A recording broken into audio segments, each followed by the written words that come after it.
Recording in progress.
All right.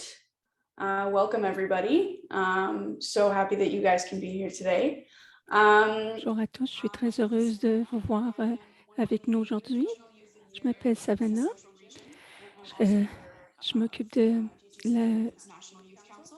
du Conseil canadien de la jeunesse dans la région centrale du Canada.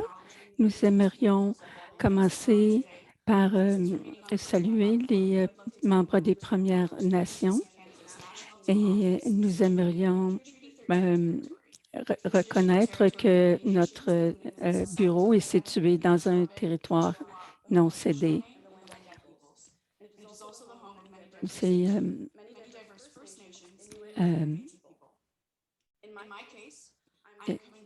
je suis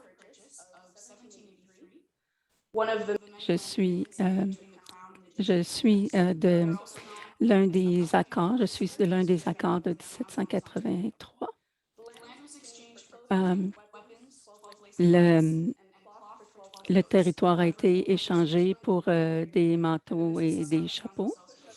Et puis, finalement, les Mississaugas ont été chassés de leur territoire. Et malgré que les Premières Nations ont signé en tant que nation indépendante, ils ont été placés sous l'autorité des colonisateurs. Alors, s'il vous plaît, joignez-vous à moi pour que l'on crée que l'on puisse éduquer les gens sur la situation des membres des Premières Nations.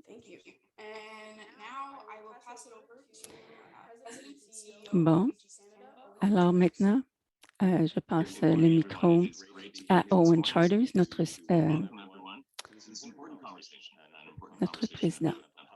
Alors, c'est vraiment important et très intéressant de parler des jeunes et de la santé mentale. Et nous avons des invités spéciaux, nous avons les membres de notre panel. Je suis le modérateur de ces conversations et j'ai bien hâte qu'on entre dans le vif du sujet.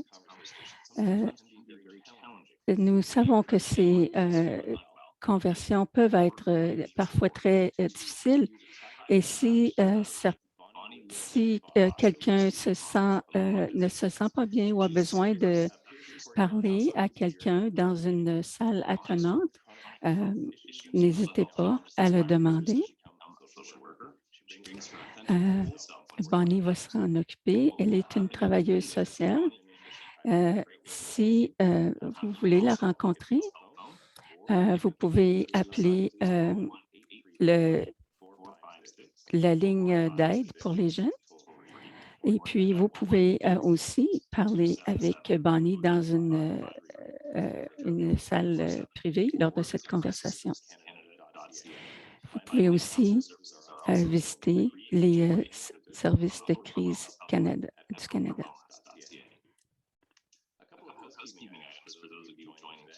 Bon, alors, certains éléments de routine, s'il vous plaît, gardez votre micro éteint pendant la session. Vous pouvez lever la main si vous avez une question lorsqu'on passera à la période de questions. L'hôte de la réunion va ouvrir votre micro et vous pourrez alors poser votre question. Vous pouvez, il y a un service d'interprétation et si vous voulez si vous voulez utiliser le service d'interprétation, Vous pouvez maintenant cliquer sur l'icône d'interprétation qui ressemble à une loupe ci-dessous. Si vous rencontrez des problèmes techniques, veuillez hésiter à en privé avec quelqu'un qui peut vous aider. With that behind us, I'd like to jump in and say that mental health was part of the work that we've done at our clubs across the country prior to the pandemic, and especially during the last 19 months. Pendant la pandémie, spécialement pendant les 19 derniers mois, nous avons les 700 clubs de notre organisation ont travaillé très fort sur l'inclusivité. Ils ont travaillé pour offrir des activités de toutes sortes du domaine artistique et aussi technologique. La période de la pandémie a été très, très difficile et nous avons découvert que ce que toutes les autres organisations ont découvert, c'est que les jeunes ont été très isolés pendant la pandémie et les endroits où ils pouvaient gérer ces émotions-là à l'aide d'activités et avec leurs amis, leur étaient fermés. Et ça a eu des conséquences assez importantes. Alors maintenant, je sais qu'on est encore très tôt et si vous avez le temps de prendre votre café, nous vous demandons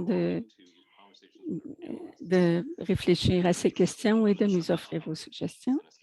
Nous sommes très heureux d'accueillir aujourd'hui le Dr Caroline Bennett, c'est elle qui a été élue en 1997 et a été réélue plusieurs fois, le plus récemment en 2021 dans le comté de Saint-Paul.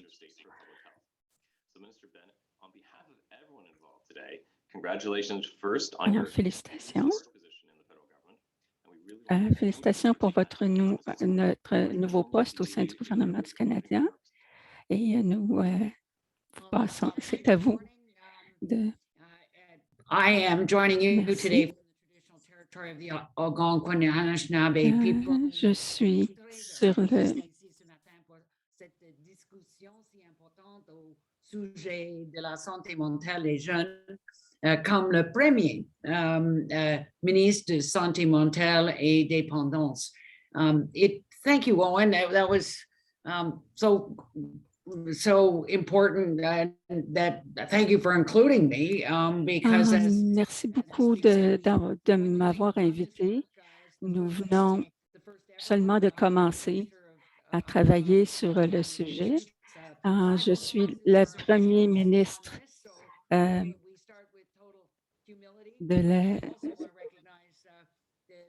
je suis le premier ministre à ce poste et il y a plusieurs provinces qui ont de l'avance sur nous là-dessus, mais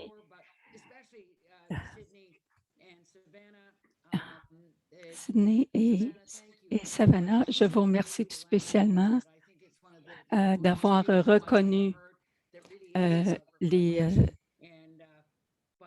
d'avoir mentionné les territoires sur lesquels vous vous trouvez qui sont des territoires qui appartiennent aux Premières Nations. Ce que j'ai appris lorsque j'étais ministre dans un poste différent, j'ai appris que les femmes sont capables et on a besoin de vous toutes pour apporter des changements et les mettre en place. Nous savons que les jeunes avaient déjà des difficultés de santé mentale avant la pandémie et ces jeunes-là ont été encore plus affectés pendant la pandémie. Et on sait aussi que le groupe des LBGT, nous savons que ça a été une période extrêmement pénible pour eux aussi. Et il n'y a pas un seul groupe, une seule minorité qui n'a pas souffert.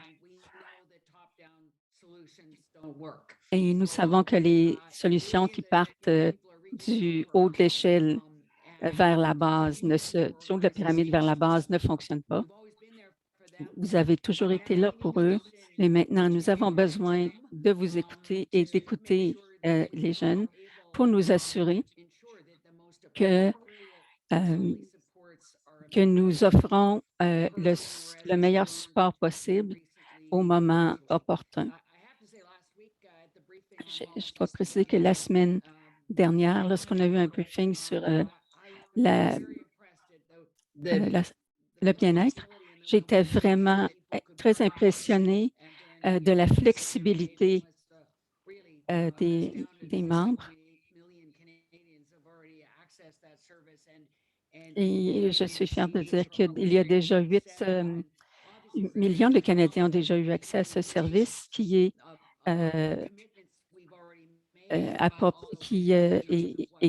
ajusté à chaque groupe d'âge. Et nous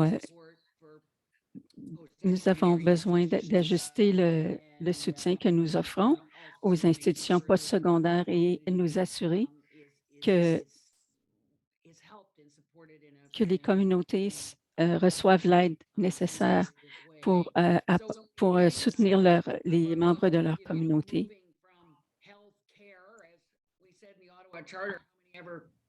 Dans la Charte d'Ottawa, il y a plusieurs décennies,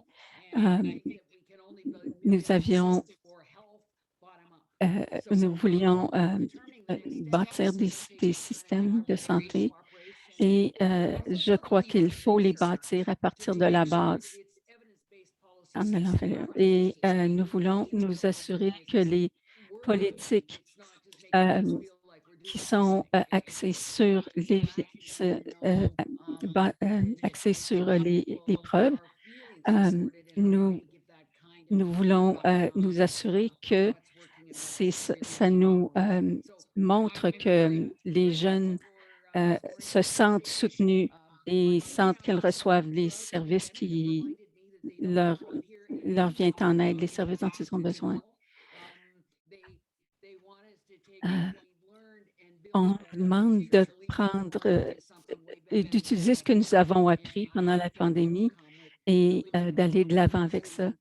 Et je crois que ça va être utile pour éliminer les stigmas et améliorer.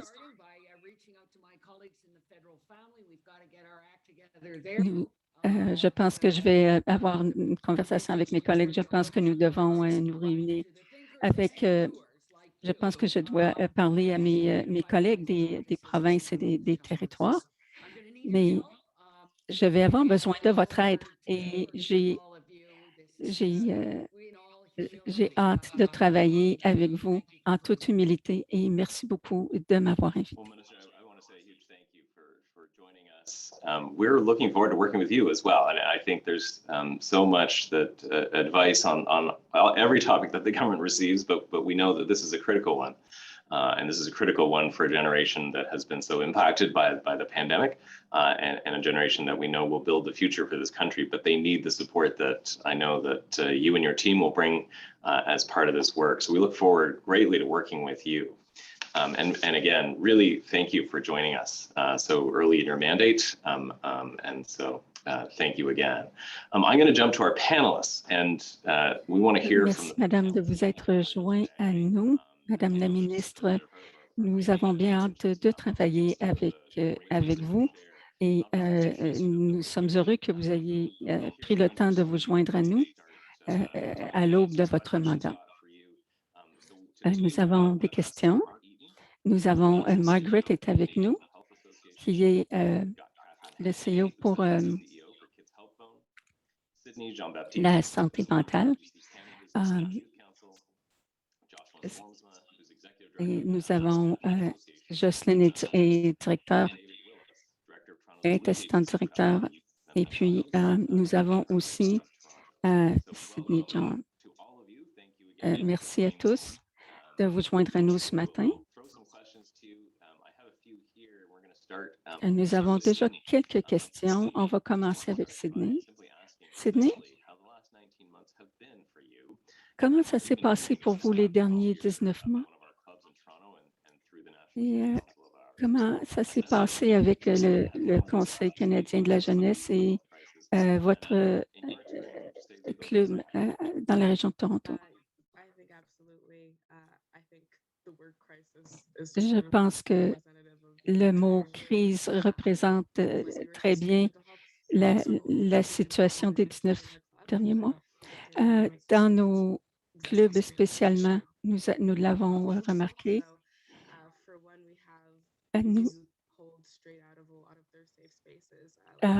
Lorsque les jeunes étaient retirés de l'endroit où ils se sentent en sécurité, c'est difficile. Et ils étaient obligés de rester à la maison et pour certains d'entre eux, être à la maison, ce n'est pas un endroit où ils se sentent en sécurité. Et à ce moment-là, un endroit comme le club, ça, c'est un endroit un refuge qui leur fait du bien. Alors, et c'est pas facile aussi de poursuivre aussi les activités académiques lorsque tout se fait en ligne. Et l'école est aussi un endroit très social où les enfants peuvent être avec leurs amis. Mais les jeunes étaient isolés et ce n'est pas une bonne chose. Je crois qu'il y a eu de grandes difficultés pour avoir accès aux services de santé mentale parce que l'isolation qu'a causé la pandémie a augmenté la demande.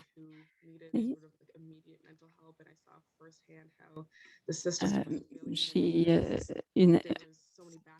des amis qui avaient besoin de services de santé mentale immédiats, mais les services n'étaient pas disponibles pour des raisons de surcharge de travail ou bien parce que, la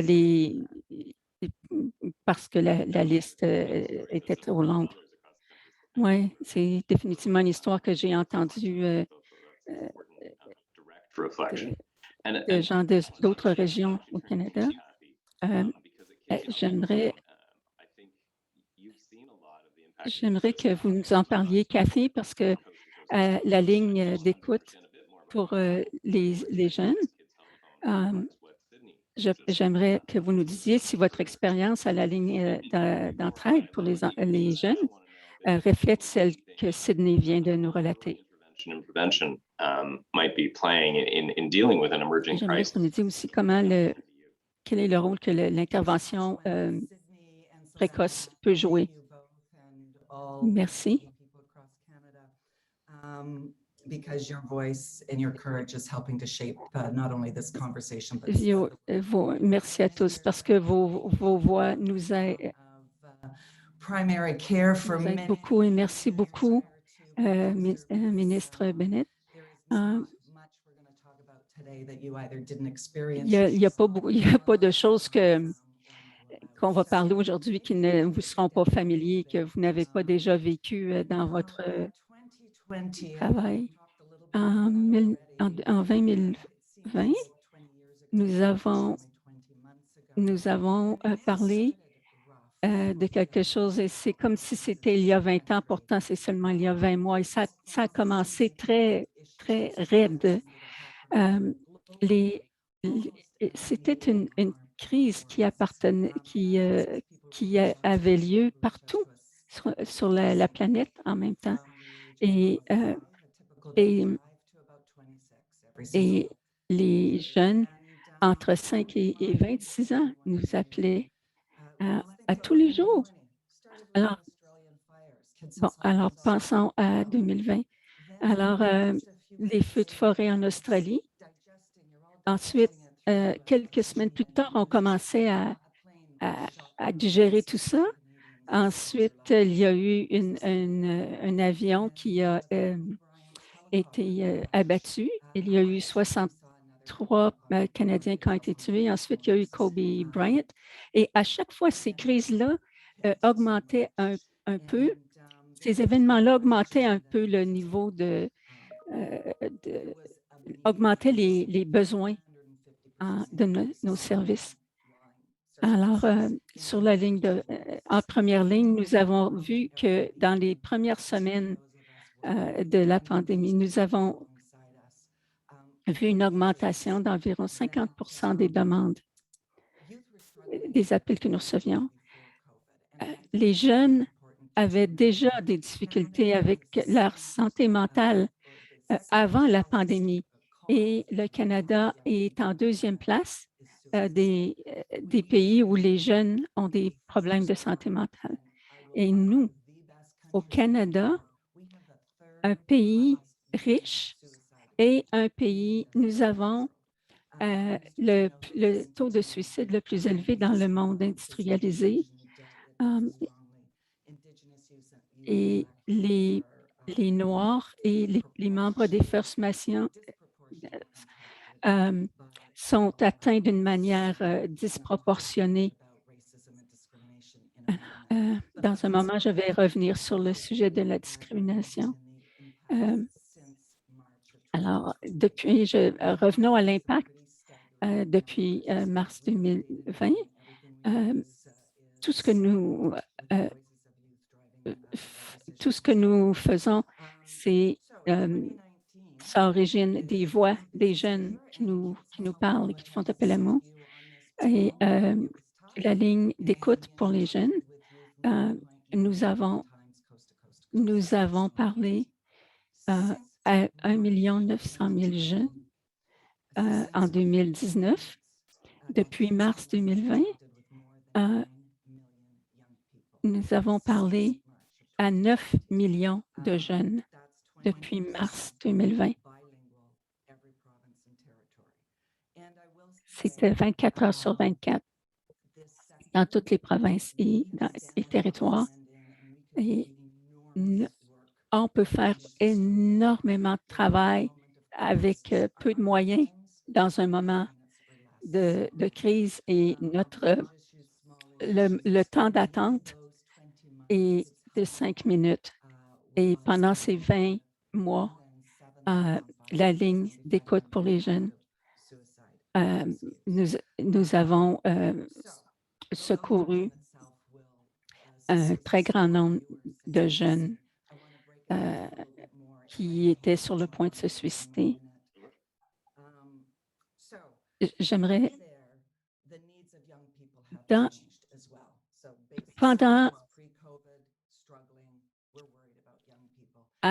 avant la pandémie, nous nous inquiétions beaucoup de la santé des jeunes. Nous étions très préoccupés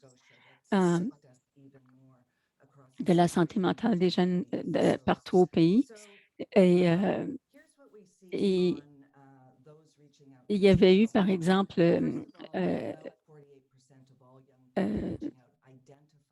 une tuerie en Nouvelle-Écosse à l'aide d'une arme à feu. Ça avait déjà fait augmenter les appels.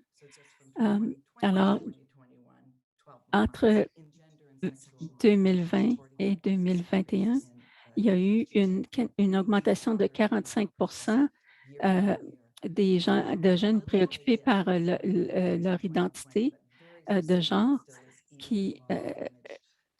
juste pendant ces 12 mois-là.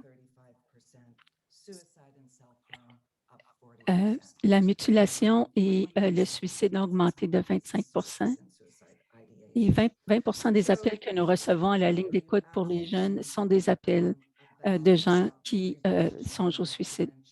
Alors, nous avons une mission à remplir pour la prévention et ce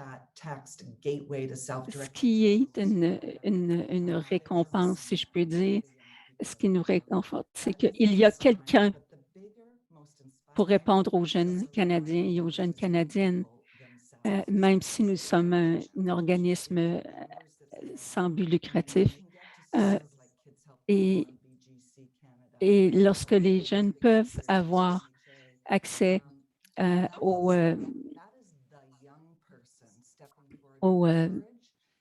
club des filles et des garçons et à la ligne d'écoute pour les jeunes, et ainsi qu'à d'autres ressources, c'est vraiment très précieux parce que nous sommes là et que lorsque les jeunes ont besoin d'aide, ils peuvent nous appeler et on peut les aider immédiatement. Et une des choses que nous voulons faire, c'est éviter les visites à l'urgence.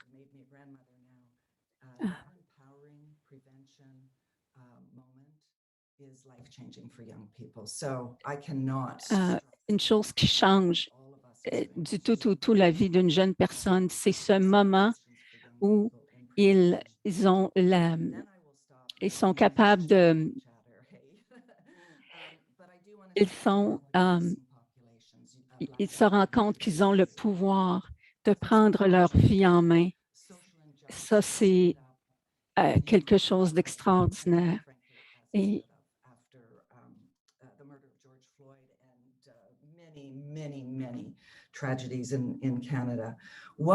y a eu tellement de tragédies au Canada et ailleurs. Lorsque nous avons vu au Canada, c'est que si jamais quelqu'un dit que le racisme, c'est pas si grave que ça, et la discrimination, c'est pas si grave que ça, nous le voyons.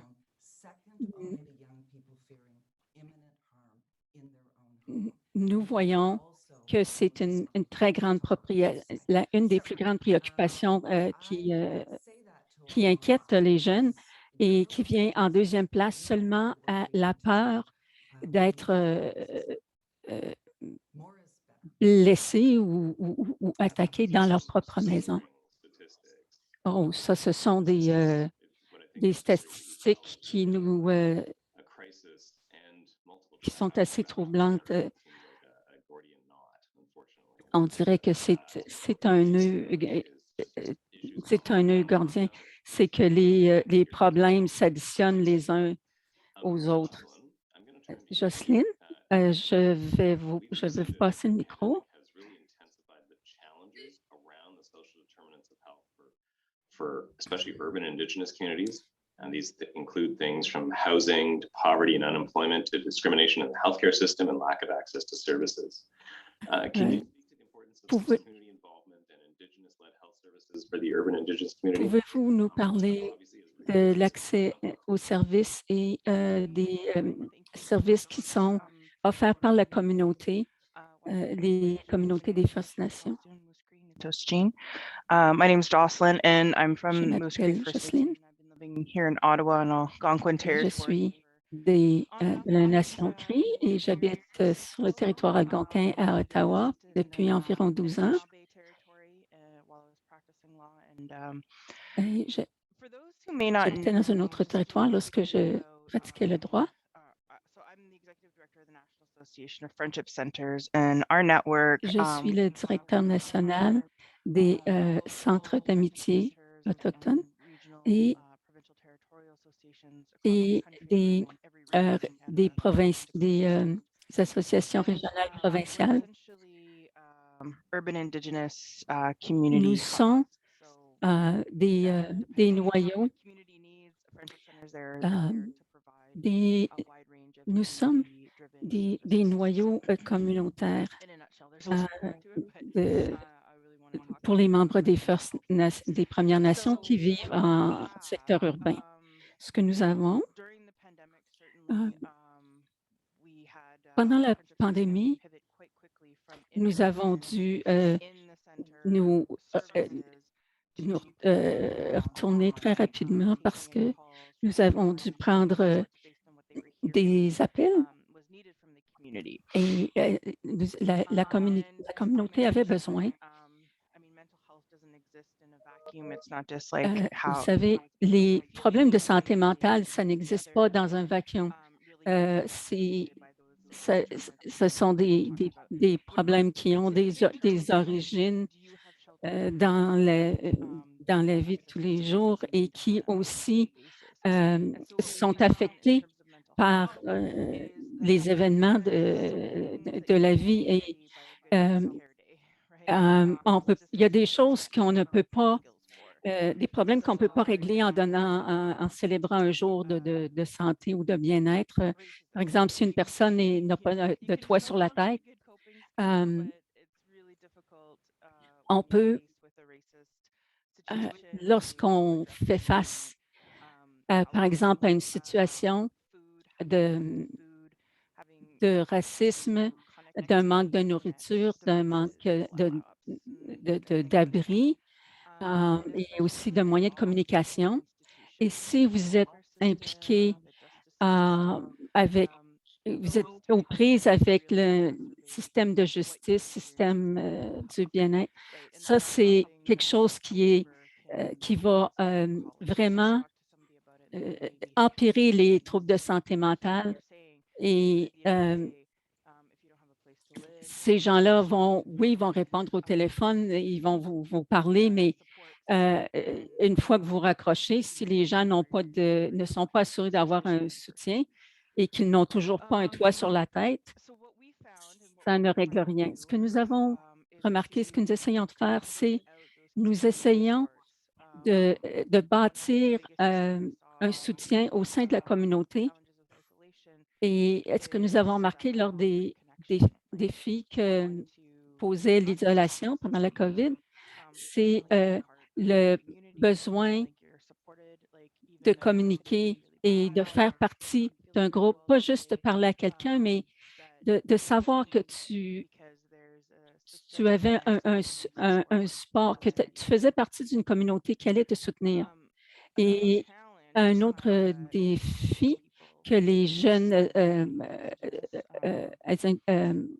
aboriginaux vivent, ou plutôt les jeunes des membres des Premières Nations, et ils se demandent qui je vais appeler, à qui je vais parler à l'autre bout de la ligne. Est-ce que je vais être obligée d'expliquer toute mon histoire et est-ce que cette personne-là va comprendre les aspects culturels de ma situation? Il y a des gens qui se font demander, est-ce qu'il y a des gens dans ta famille qui ont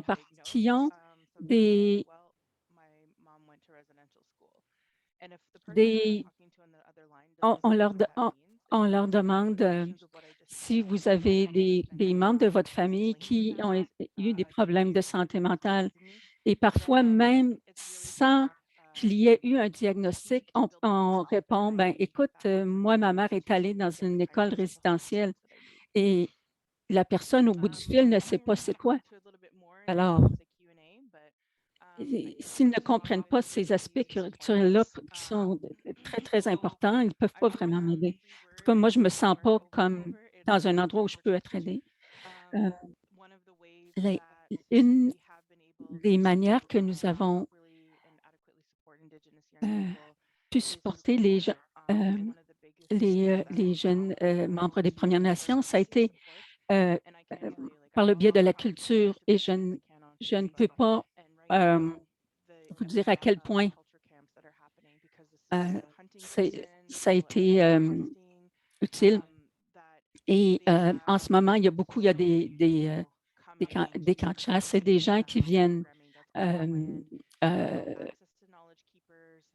cueillir Et il y a énormément de gens qui viennent apprendre des anciens qui viennent apprendre des choses sur leur culture. Et lorsque vous venez vous adresser au service de santé mentale, c'est peut-être moins impressionnant, mais les résultats que nous avons avec nos camps culturels sont que les camps culturels que notre communauté offre sont vraiment très impressionnants. Et nous voulons que les gens déterminent eux-mêmes, qui nous disent ce dont ils ont besoin et nous allons nous arranger pour leur donner cela. Si c'est un espace, une salle, une table, des chaises, des rafraîchissements, on va le faire. Et je ne sous-estimerai jamais l'impact de la joie. Et parfois, nous venons d'un déficit parfois, on va dire, ah oui, mais on dit, oh, mais vous êtes malade, vous êtes déprimé, il faut qu'on vous soigne, il faut qu'on vous donne cette chose-là, puis vous allez aller mieux. Si on fournit des espaces où les gens peuvent ressentir de la joie et se sentir connectés, qui font partie d'une communauté, pour quelques instants, les gens vont se sentir mieux et ils nous disent, bon, mon problème ne va pas être réglé demain, mais aujourd'hui, j'ai ressenti de la joie et ça m'aide. C'est important de prendre le temps de célébrer ces choses-là et je pense que la culture et les connexions à la communauté sont très, très importants. Merci, Jocelyne.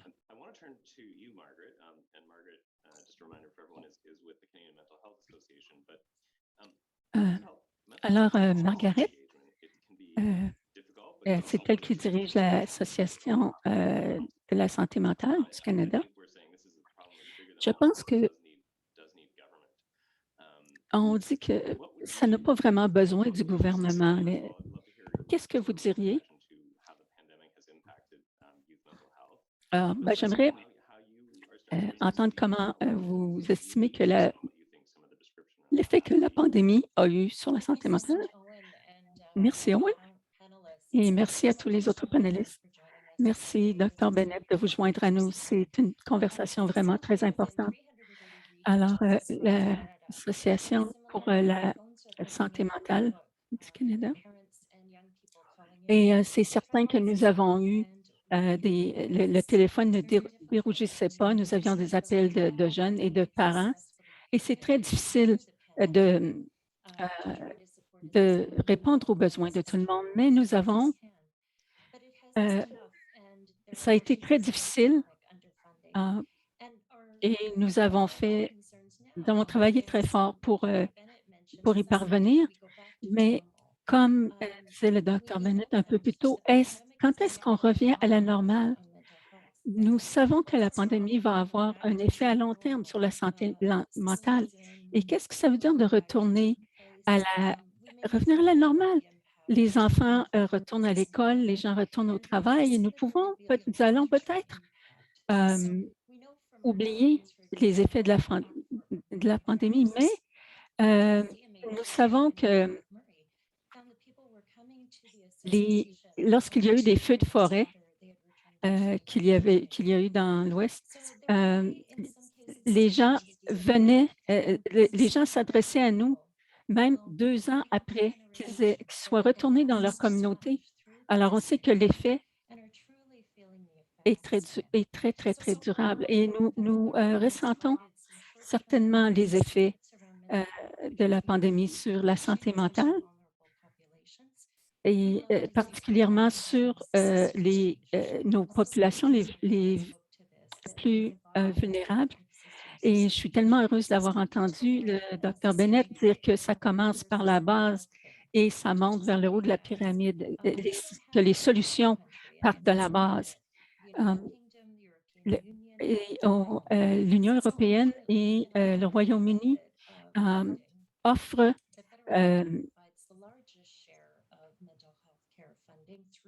offre les sommes nécessaires pour pouvoir offrir ces services. Mais ici, le Canada, on nous offre aussi des sommes, des fonds pour donner ces services-là, mais souvent, ces fonds-là sont utilisés pour payer, par exemple, les psychiatres et les travailleurs de la santé dans le domaine de la santé mentale. Mais ça ne se rend pas jusqu'à la communauté. Et il arrive souvent que les gens tombent entre deux chaises, si l'on peut dire, parce que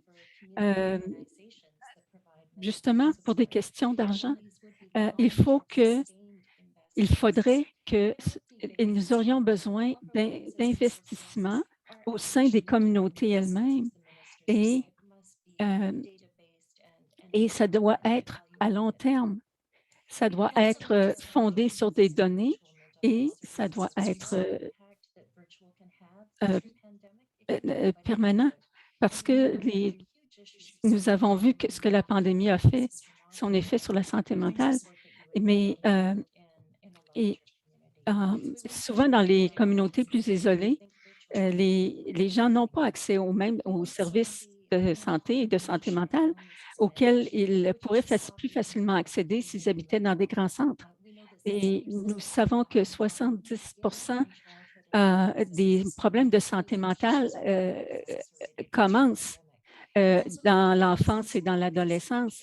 Et il faudrait qu'il y ait des programmes dans les écoles même. Et il faudrait avoir des programmes qui ont une approche vers les enfants, que ce soit inscrit dans le curriculum. Nous savons que les membres des Premières Nations ont énormément souffert, comme le disait Jocelyne, le racisme qui continue et les gens qui ont souffert dans les écoles résidentielles. Nous avons besoin de nous assurer que les membres des communautés autochtones puissent avoir les moyens de s'occuper d'eux-mêmes, de leur santé mentale, de répondre aux besoins qu'ils ont.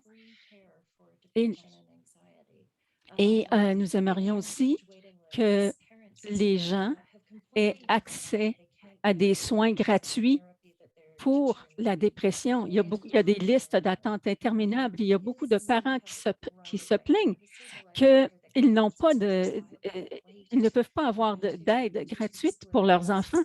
Leur enfant a besoin de psychothérapie, mais ils doivent attendre. Et pour les enfants, ça doit être immédiat.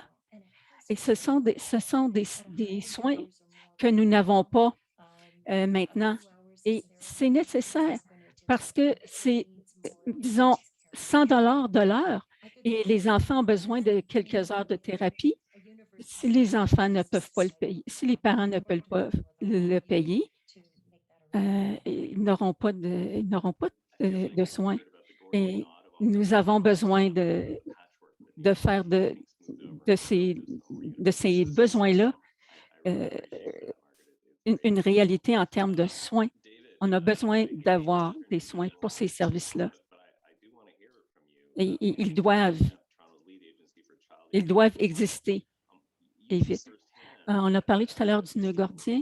Vous êtes aux premières lignes pour voir ce qui se passe sur le terrain.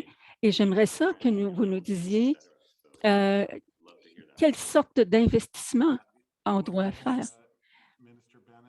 Merci. Merci, Dr. Bennett. Je pourrais parler pendant des heures et je ne ferai qu'effleurer la surface du problème. Mais si on parle de traumatisme,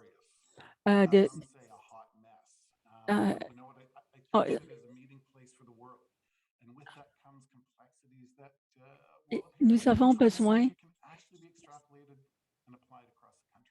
est-ce qu'un centre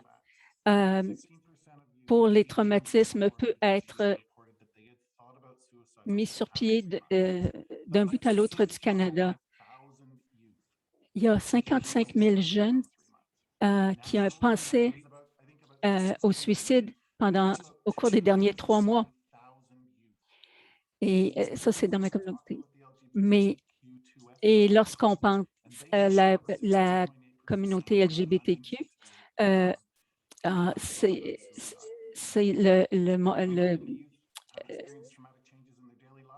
le nombre de jeunes qui pensent au suicide est encore beaucoup plus élevé dans ce groupe-là.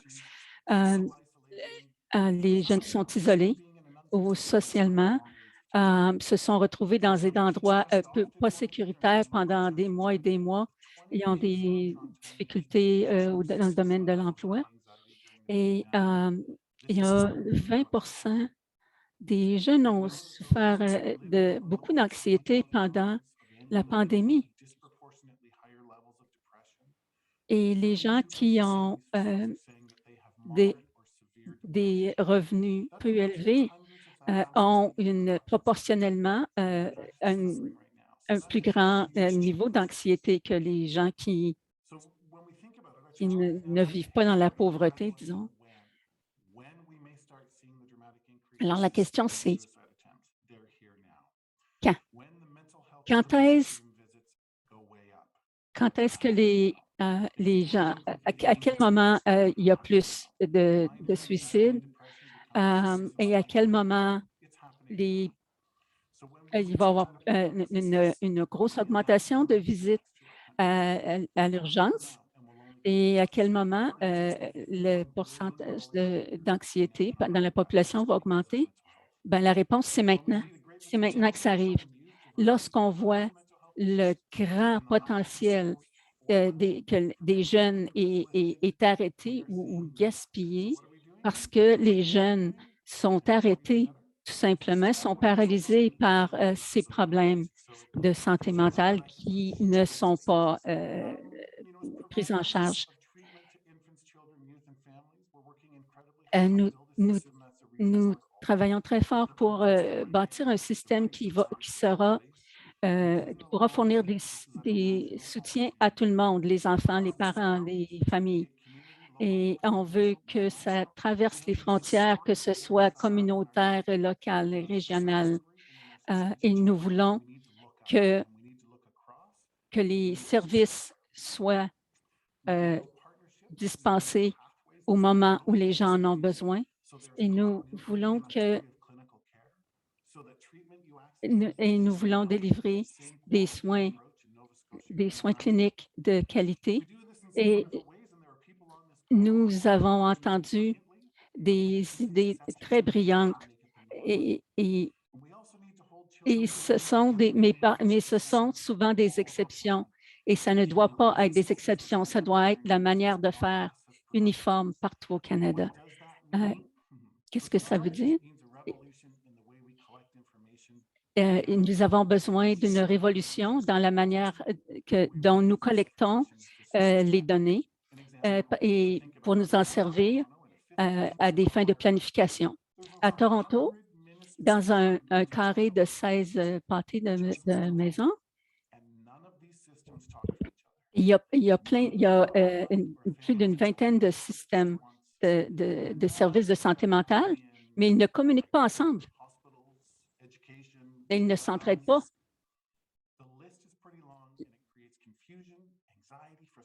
La liste est très longue et ça crée des barrières. Ça crée des barrières dans l'obtention des soins que nous voulons offrir. Et nous avons besoin d'un système qui est axé sur le client et il doit être plus efficace et soutenir l'obtention de résultats. Nous créons de plus en plus de ressources virtuelles pour obtenir des services, mais nous savons que le face-à-face est la meilleure façon de donner des soins. Nous avons vu l'effet de l'isolation et du manque justement de contact face à face a eu sur les gens pendant la pandémie. Et maintenant, nous retournons au,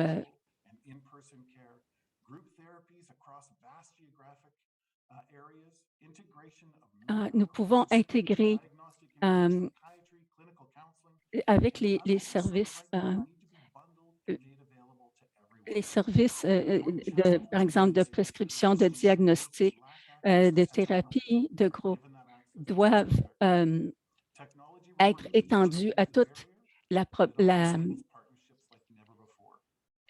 barrières. Mais il faut que nous avons besoin d'utiliser la technologie pour étendre les services et les rendre accessibles à tout le monde, les rendre efficaces. Nous avons besoin de plus de soins cliniques. Nous avons besoin d'augmenter le nombre de professionnels de la santé qui offrent ces soins-là en santé mentale et nous devons les fournir à toutes les communautés, que ce soit les programmes pour les jeunes, les programmes des First Nations, les programmes pour des métis. Si les gens ont besoin de soins d'une manière plus intensive ou de cliniques, de centres de jour. Et ça doit être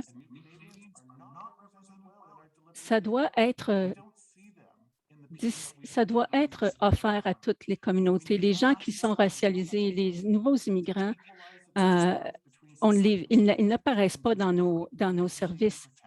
Et les services communautaires de santé mentale, c'est la pierre d'angle des services. Nous avons besoin de penser non seulement à ce qu'on fait dans les médias, mais à moyen et à long terme. Je pense que je vais arrêter ici. Thanks, David. I really appreciate this. The statistics add sadly to what we heard from Kathy, but then I think the challenges that are the compounded. Merci, David. J'apprécie beaucoup les chiffres que nous avez donnés. Malheureusement, ce ne sont pas des bonnes nouvelles, mais nous savons que nous avons besoin de changer notre manière de délivrer les soins. Mais nous voulons que les gens qui participent aujourd'hui puissent poser des questions. Et je sais que je vous invite à poser vos questions à tous nos panélistes. C'est sûr que c'est tentant de parler, quand on a un ministre, de s'adresser à cette personne-là, mais nous avons beaucoup d'autres personnes aussi qui pourraient répondre à des questions spécifiques et je vous invite à communiquer avec eux et elles. Alors, si vous avez des questions à poser, levez la main et on va ouvrir votre micro pour que vous puissiez parler. Nous avons Sadia.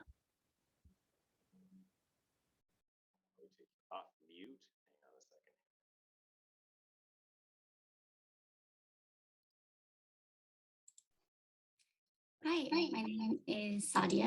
Bonjour, je m'appelle Sadia. Ma question.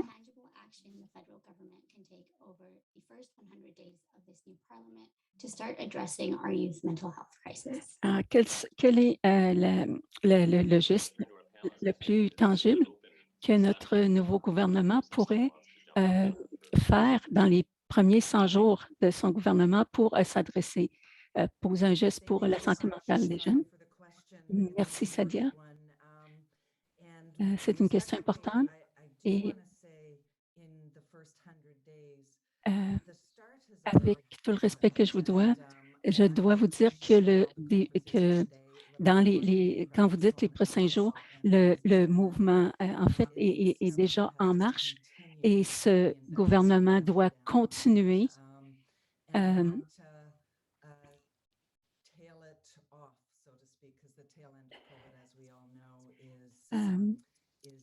alors, le gouvernement doit continuer à travailler sur la santé mentale parce que quand la pandémie va finir, mais les problèmes de santé mentale, ses effets sur la santé mentale ne seront pas terminés.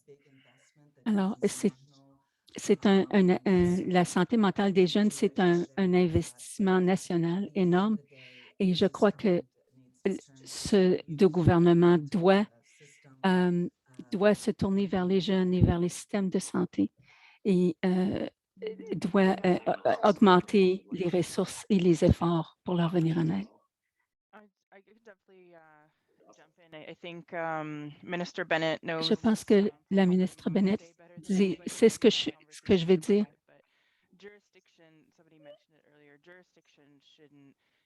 Les personnes ont parlé de juridiction et les juridictions ne devraient jamais être un obstacle à ce qu'une personne ait accès à des services. Souvent, les gens, nos clients sont ballottés entre les services provinciaux et les services nationaux et ça ne devrait pas se produire.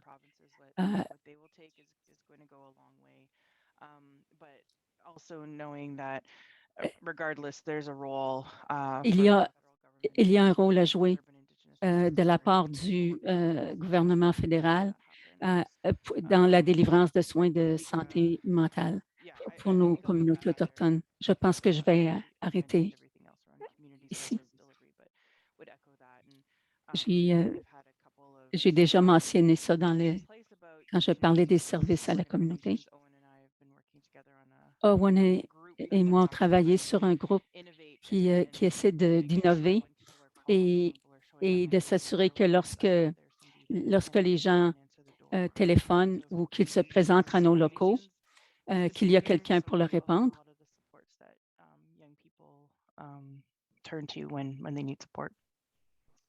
Great. And Margaret, I saw you had your hand up, and there's a second question for panelists. Il y a une autre question pour les panélistes. We might have time to answer this one as well, but it says essentially where do we see opportunities for innovation in the field of youth mental health and well-being? Où est-ce que nous voyons des opportunités pour améliorer les choses au point de vue de la santé mentale des jeunes? Et quelles sont les choses que nous pourrions faire? Où est-ce que nous pourrions innover? Où est-ce qu'il y a des besoins auxquels on ne s'adresse pas encore? Merci beaucoup. Dans les premiers 100 jours, nous avons commencé à avoir des conversations pour nous assurer que les comités de santé mentale de toutes les communautés qui donnent des services de santé mentale sont représentés. Et en ce qui concerne l'innovation, nous sommes très fiers le groupe de Kamloops qui a un programme qui s'appelle Foundry, qui offre des services de santé mentale pour les jeunes entre 12 et 24 ans et qui a une approche familiale à la santé mentale. Et nous savons qu'il y a des choses qui se produisent sur le terrain en première ligne et nous en sommes très fiers. Je pense qu'il y a une autre question. This is probably our last chance as we start to run out of time. So if you can think of those or if you think of others that are doing interesting things, I know we've heard about jurisdictions. Pensez à autre chose. Quelqu'un nous a parlé des initiatives qu'on prend au Royaume-Uni. Si vous avez d'autres choses semblables à nous mentionner, s'il vous plaît, faites-le. Ah, tu as ouvert la porte alors.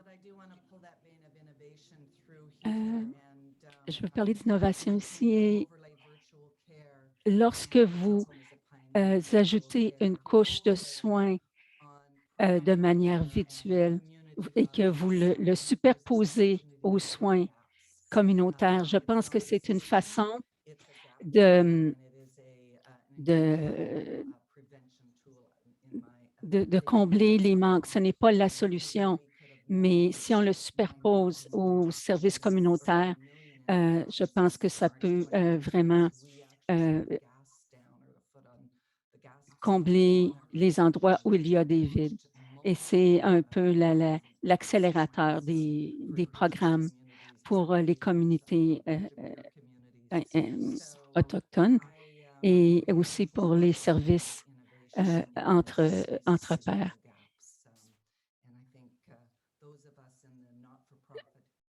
Je pense que ceux d'entre nous qui sont dans les OBNL, nous sommes vraiment passés maîtres dans l'art de l'innovation. Bien sûr. Et je suis vraiment désolée que nous commençons à manquer de temps et que nous ne pouvons pas élaborer davantage. Est-ce que quelqu'un a quelques mots à nous dire sur quelle direction vous prenez? Et je pense que Catherine a bien parlé quand elle a dit que les solutions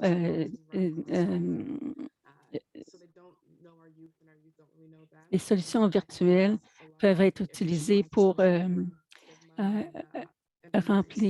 combler des vides. Et je pense qu'il parfois, c'est arrivé tellement souvent que nous avons des jeunes qui, les jeunes ont des moments extrêmement pénibles et qui n'ont personne autre que leurs amis à qui s'adresser. J'avais quelqu'un il y avait une jeune qui était très troublée par ce qui se passait et elle pensait que c'était son rôle d'éduquer tout le monde autour d'elle. Et puis, j'ai ressenti que c'était une grande responsabilité sur mes études. Je pense que nous aurions dû, elle et moi, être capables, il ou elle et moi auront dû être capables d'avoir quelqu'un à qui nous adresser au lieu de nous débrouiller toutes seules pour trouver des ressources qui s'adressaient directement aux problèmes qu'elle vivait. Et on a besoin d'une personne qui est vraiment qui fait partie de la communauté pour répondre à ces besoins-là. Merci beaucoup, Sydney. C'était très informatif.